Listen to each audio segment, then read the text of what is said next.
Hi everybody, and welcome back to Bowdie Shorts, making law make sense in 15 minutes or less. In the last two episodes, we've looked at duty of care and breach of duty. So by this point, you know the basic structure of a negligence claim. Firstly, did the defendant owe the claimant a duty of care? Secondly, did the defendant breach that duty? Today we move to the third question, did the defendant's breach actually cause the claimant's damage? This is causation.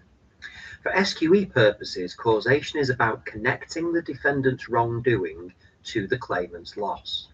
It is not enough to say the defendant was careless and the claimant suffered damage. We need to find a causal link between the two. So by the end of this video, you should understand factual causation, intervening acts, remoteness of damage, and what happens when more than one person, event, or risk contributes to the claimant's injury. Let's get into it. So the three big questions that causation has for us to answer. First, as a matter of fact, did the defendant's breach cause the claimant's harm?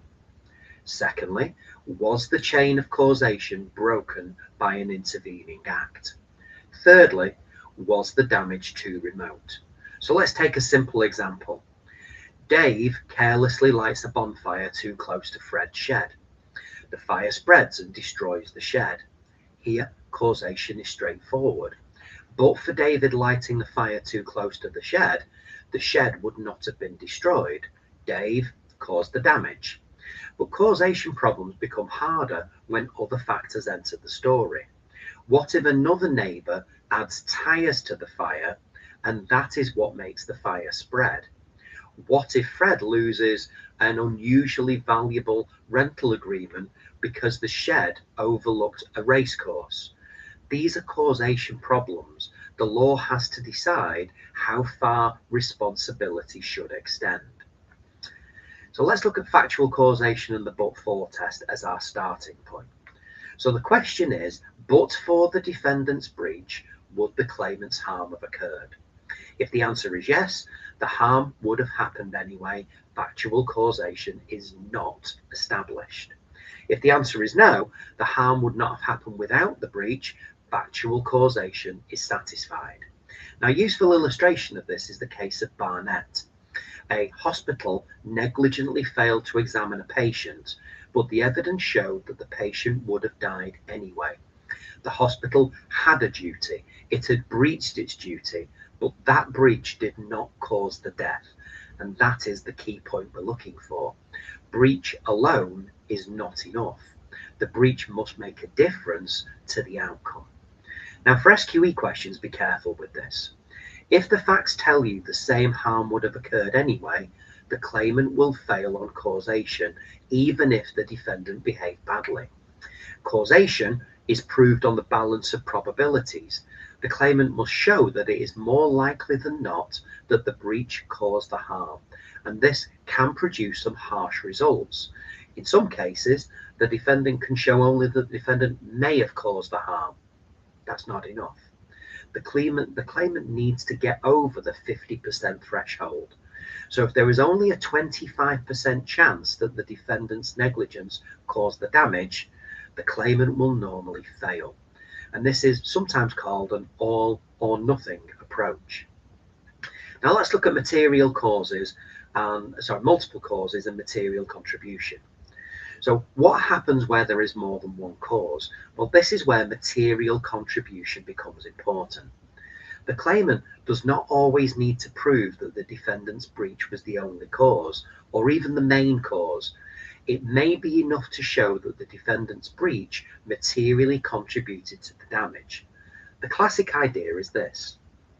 If two sources of harmful dust combine to cause one disease, and one source is caused by the defendant's negligence, the defendant may be liable if that negligent source made a material contribution to the illness. Now, the distinction here is important. If the defendant merely increased the risk that something might happen, that will not usually be enough. But if the defendant's breach actually contributed to the damage suffered, causation will likely be established. Now, there are some exceptional cases involving scientific uncertainty, particularly in cases of mesothelioma, where increasing the risk is actually considered to be enough. But for general SQE purposes, do not treat material increase in risk as the normal rule. The normal rule is still but for causation, with material contribution applying only where multiple causes have contributed to the damage. Let's look at divisible and indivisible injuries. A divisible injury is one that can sensibly be divided between different causes. For example, a disease that gets worse with each period of exposure to harmful conditions may be divisible. So if several employers contributed to the exposure, the court may divide responsibility between them. That matters because each defendant may only be liable for the portion of harm that they caused. An indivisible injury is different. Imagine two negligent drivers both contribute to the same crash, and the claimant suffers one broken leg. You cannot sensibly divide the broken leg into percentages caused by each driver. In that situation, each defendant may be liable to the claimant for the whole injury. The claimant can recover the full amount from one defendant, although that defendant may then seek a contribution from the other responsible party. So for SQE purposes, ask yourself, can the injury be divided? If yes, then damages may be apportioned. If no, the claimant can usually recover in full from any of the defendants responsible for the same damage. Now let's look at interveniens acts. So even where factual causation is satisfied, the defendant may argue that something happened later which broke the chain of causation. This is sometimes called a novus, actus, interveniens. The idea is that the defendant's breach may have created the background, but a later act became the real cause of the damage. And there are two main types to watch out for: acts of third parties and acts of the claimant. A third party's act is more likely to break the chain if it is unforeseeable, reckless, or intentional. But if the third party's conduct is a foreseeable response to the defendant's negligence, the chain is unlikely to be broken. So for example, if a defendant causes a road obstruction, it may be foreseeable that other drivers will react badly, fail to notice in time, or become involved in further collisions. That kind of later negligence would not likely break the chain. By contrast, if a third party does something extraordinary or unforeseeable, the original defendant may no longer be held responsible. The same broad idea applies to medical treatment. If a defendant injures the claimant, it is foreseeable that the claimant will need medical treatment. Ordinary negligent treatment will therefore not usually break the chain. Only treatment that is so grossly negligent that it becomes completely inappropriate is then likely to break the chain of causation. The claimant's own actions can also break the chain, but the threshold is high. If the claimant acts reasonably after being injured, the chain remains intact.